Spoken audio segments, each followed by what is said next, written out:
UKhuzani Dlamlenze Mpongose seyivele zamkhalela emva kokuba athole umtalapho ovela kuNdlovu. UNdlovu omlandeli omkhulu kaMthandeni wamanqele igcokamlisha uthe uKhuzani unuka umlomo mawusondela eduze kaKhuzani kuthi khafu. UNdlovu besecela abantu abasondelene noKhuzani ukuba bamhlebele bamncenge ukuba azwane nebrush lasemlonyeni ngoba inkosi impela uma ekhuluma uKhuzani kuphuma iphunga lesidumbu sesilwane thizeni. UKhuzani Mpongose ubengakasho lutho ngalolu daba. Uzokhumbula ukuthi uKhuzani uyena owagcina egadle uNdlovu.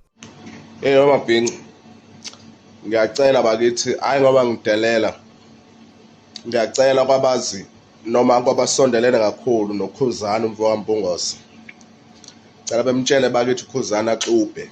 Yeyi leya ngane uyazi uma ikuyavula umlomo ngathi uvula isitamkonko ekade sabola. Uyanuka umlomo kaKhuzani, uyanuka umlomo kaKhuzani Mpongose. Yeyi